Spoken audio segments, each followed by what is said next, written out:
Hello जी नमस्कार दोस्तों, मैं हूं आपका दोस्त अरविंद। हमारे यूट्यूब चैनल रीड कर में आपका स्वागत है। जैसा कि दोस्तों आप लोग थंबनेल में देख चुके हैं कि आज हम लोग UP DElEd BTC first semester की हिंदी सब्जेक्ट के तीसरा चैप्टर हम लोग डिस्कस करने जा रहे हैं। चलिए दोस्तों देखते हैं इस चैप्टर से हमारे सेमेस्टर एग्जाम में किस टाइप से क्वेश्चन पूछा जाता है। देवनागरी लिपि के समस्त लिपि संकेत, स्वर, मात्रा एवं व्यंजन, संयुक्त वर्ण तथा संयुक्ताक्षर। इस चैप्टर से चलिए दोस्तों देखते हैं किस टाइप से क्वेश्चन पूछता है। जैसे हम लोगों को क्वेश्चन पूछा है 2016 में, स्वर किसे कहते हैं? स्वर का लिखित अर्थ लिखिए तथा वर्गीकरण कीजिए। चलिए दोस्तों हम लोग देखते हैं। स्वर हेडिंग डालें। स्वर वह घोष ध्वनि है जिसका उच्चारण स्वतंत्र रूप से किया जाता है, स्वर कहलाता है। इन उच्चारण हेतु अन्य वर्णों की सहायता की आवश्यकता नहीं होती है। हिंदी में स्वर 11 हैं। जैसे दोस्तों देखिए आ ई ई उ री ए ओ।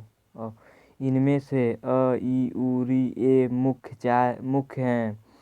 ई उ ई के दीर्घ रूप हैं।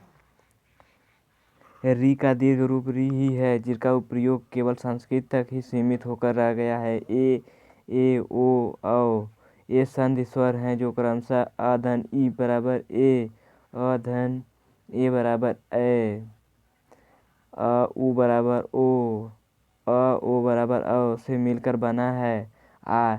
यह स्वर अंग्रेजी शब्द को हिंदी में लिखने के लिए प्रयोग किया जाता है। आगे दोस्तों हम लोग देखते हैं। जैसे आप लोग देखिए स्वरों का वर्गीकरण। स्वरों का वर्गीकरण के 3 भेद हैं, हास, दीर्घ, प्लुप्त। चलिए इसको हम लोग क्रमवाइज देखते हैं। हास स्वर क्या है? जिनके उच्चारण में कम से कम समय लगे तो एक मात्र समय लगे उन्हें हास स्वर कहते हैं। जैसे अ ई उ री।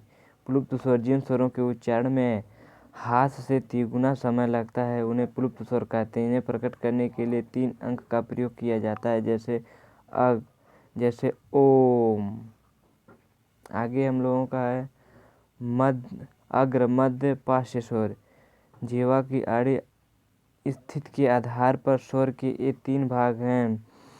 स्वर के उच्चारण में जिह्वा का अग्र, मध्य और पश्च में से जो भाग काम में लाया जाता है उसके आधार पर स्वरों को अग्र, मध्य एवं पश्च भाग होते हैं। इनका वर्गीकरण इस प्रकार है। अग्र है ई ए, मध्य अ, पार्श्व स्वर उ ओ आ।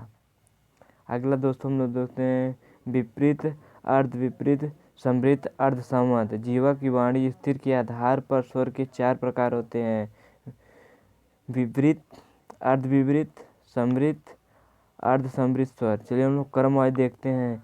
जब मुख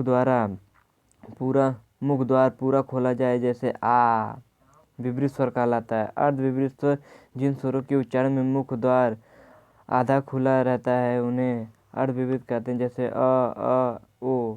समृद्ध जिन स्वरों के उच्चारण में मुख का द्वार बहुत सकारा होता है परंतु इतना सकारा नहीं कि स्पर्श कर जाए उन्हें समृद्ध स्वर कहते हैं, जैसे ई उ। अर्ध समृद्ध स्वर जिन स्वरों के उच्चारण में मुख द्वार आधा सकारा हो जाता है उन्हें अर्ध स्वर कहते हैं, जैसे अर्ध समृद्ध स्वर कहते हैं, जैसे ए ओ औ। चलो दोस्तों आगे देखते हैं हमारे सेमेस्टर एग्जाम में किस टाइप से क्वेश्चन पूछता है। अभी इसमें वृत्ताकार एवं अवृत्ताकार ओष्ठ की प्रमुख रूप से 2 स्थितियां हैं, जैसे वृत्ताकार उ, अवृत्ताकार आ ए। अब अगला क्वेश्चन पूछा था व्यंजन का अर्थ लिखिए। व्यंजन के क्या है? व्यंजन ध्वनियाँ वे ध्वनियाँ होती हैं जिन्हें बिना स्वर की सहायता से नहीं बोला जा सकता है। इसको श्री भोलानाथ तिवारी के अनुसार व्यंजन वह ध्वनि है जिनके उच्चारण में हवा गति से नहीं निकलने पाती है। ये तो इसे पूर्ण अवरुद्ध होकर फिर आगे बढ़ना पड़ता है या संकीर्ण मार्ग से घर्षण खाते हुए निकलना पड़ता है या मध्य रेखा से होकर टकराकर 1 या 2 पार्श्वों से निकलना पड़ता है। यह किसी भाग को कंपित करते हुए निकलना पड़ता है। इस प्रकार वायु मार्ग में पूर्ण अपूर्ण अवरोध उपस्थित होता है।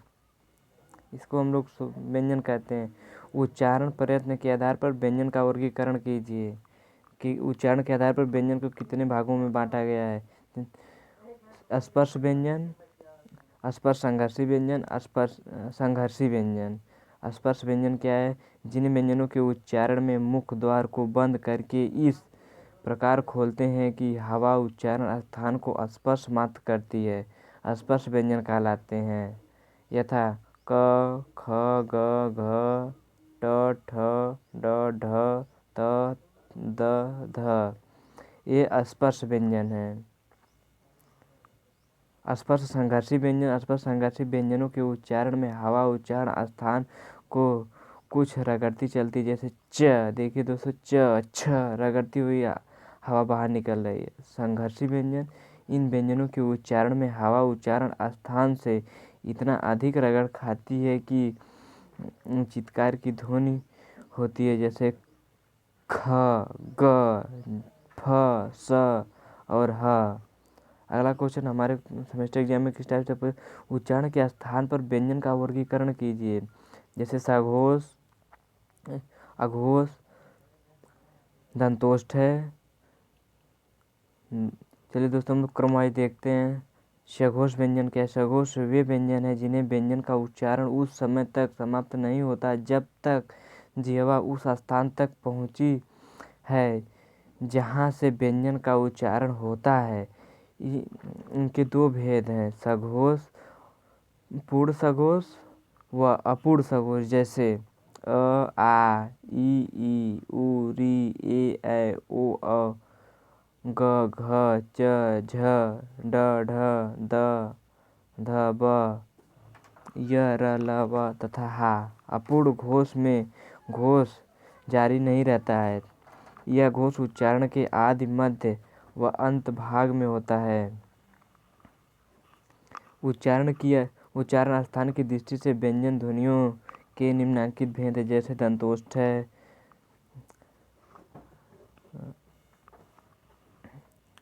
दंत, तालव्य, मूर्धन्य, अघोष। चलिए दोस्तों, हम लोग क्रमवाइज देखते हैं इसको। दयोष्ठ है, इन अक्षरों का उच्चारण दोनों ओठों का प्रयोग होता है, जैसे प, फ, ब, भ। दंत ओष्ठ है, इन वर्णों का उच्चारण में ऊपर के दांत व नीचे के होठ का प्रयोग किया जाता है, जैसे व, फ। अगला हम लोगों का दंत। दंत, जिन व्यंजनों के उच्चारण में जिह्वा को दांत पर लगाना होता है उन्हें दंत वर्ण कहते हैं, जैसे त वर्ग, ल, स। कंठ, कंठ से बोले जाने वाले वर्णों को कंठ कहते हैं, जैसे अ, आ, क। अगला हम लोगों का है तालव्य, जिन वर्णों के उच्चारण में जिह्वा तालु को स्पर्श करती है उन्हें तालव्य कहते हैं, जैसे ई, च वर्ग, य, स।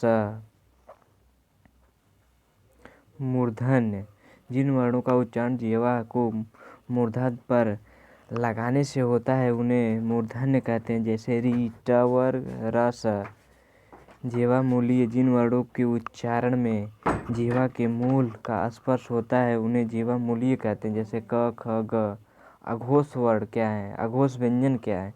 अघोष व्यंजन वे व्यंजन है जिन वर्णों के उच्चारण में नाद का प्रयोग नहीं किया जाता, अर्थात वायु को निकलने में कोई प्रयत्न नहीं करना पड़ता है, अघोष व्यंजन कहलाता है। अगला हम लोगों का है अक्षरिक लिपि से आप क्या समझते हैं? इनमें संकेतों को अक्षर के माध्यम से व्यक्त किया जाता है, वर्णों के माध्यम से नहीं। इसमें व्यंजनों के लिए दो ध्वनियाँ प्रयुक्त होती हैं, जैसे क में क, धन, अ, दो ध्वनियाँ। इस लिपि की वैज्ञानिकता में एक दोष कहा जा सकता है, क्योंकि दो वर्ड इसमें मिलते हैं। लिपि किसे कहते हैं? भाषा को लिखने की विधि ही लिपि कहलाती है, अथवा मुख से उच्चारित ध्वनि को लिखने में जो ध्वनि चिन्ह विशिष्ट रूप से निर्धारित होते हैं उन्हें लिपि कहते हैं। उसमें व्यंजन की व्याख्या कीजिए। जैसे हम लोग पूछा है 2016 में, हम लोग इसको कैसे पूछ सकता है, जैसे जिन वर्णों के उच्चारण में हवा मुख से रगड़ खाती हुई धीरे धीरे बाहर निकलती है उन्हें ऊष्म संघर्षी व्यंजन कहते हैं। जैसे स, ह। देवनागरी लिपि की विशेषता का उल्लेख कीजिए। जैसे दोस्तों 2015 में पूछा गया है, हमारे सेमेस्टर एग्जाम में पूछ सकता है। देवनागरी लिपि की विशेषता, हिंदी की लिपि देवनागरी लिपि कहलाती है। इनका विकास ब्रह्म लिपि से हुआ है। वर्तमान रूपी ब्राह्मी का विकसित रूप है। समय समय पर देवनागरी लिपि की नई नई ध्वनियाँ और उनके लिए नए नए चिन्ह बना लिए गए हैं। यही कारण है कि आज हमारी वर्णमाला एवं लिपि संसार की सबसे विकसित वर्णमाला है और लिपि मानी जाती है। स्पष्टता तथा व्यंजकता में अन्य दूसरी कोई लिपि इसकी तुलना नहीं कर सकती। संस्कृत, हिंदी, मराठी और नेपाली भाषाएं इस लिपि में लिखी जाती हैं। बांग्ला और गुजरात लिपियाँ इससे काफ़ी मिलती जुलती हैं। गुरुमुखी, मुंडा, कैथी आदि लिपियाँ भी देवनागरी लिपि से ही विकसित हुई हैं। आगे दोस्तों देखते हैं हम लोग किस टाइप से क्वेश्चन पूछा जा सकता है। जैसे य, र, ल, व किस प्रकार के व्यंजन है। यह वर्गहीन अंतस्थ व्यंजन है। जैसे देखिए य अंदर से आवाज़ आ रही है। हास्य स्वर किसे कहते हैं। जिन वर्णों के जिनके उच्चारण में कम से कम समय लगता है तो एक मात्र का समय लगे तो उन्हें हास्य स्वर कहते हैं। जैसे अ, ई, उ, री। मिश्रित वाक्य क्या है, एक उदाहरण देकर स्पष्ट कीजिए। चलिए दोस्तों हम लोग देखते हैं। जिन वर्णों में एक प्रधान तथा अन्य आश्रित उपवाक्य हों और दोनों की जो जितना उतना आदि तो दोनों आदि योजकों द्वारा जुड़े हों उन्हें मिश्रित उपवाक्य कहते हैं। जैसे यदि परिश्रम करोगे तो सफलता प्राप्त करोगे। प्रधान उपवाक्य, आश्रित उपवाक्य। जैसे दोस्तों इसी टाइप से कोई अगला चैप्टर है हम लोगों का विलोम शब्द, समानार्थी एवं तुकांत व समान ध्वनियों वाले शब्दों की पहचान करना है। दोस्तों हम लोग अगली वीडियो में डिस्कस करेंगे। इस वीडियो में बस इतना ही। दोस्तों वीडियो अच्छी लगे तो चैनल को सब्सक्राइब कीजिए, वीडियो को लाइक कीजिए, शेयर कीजिए। धन्यवाद।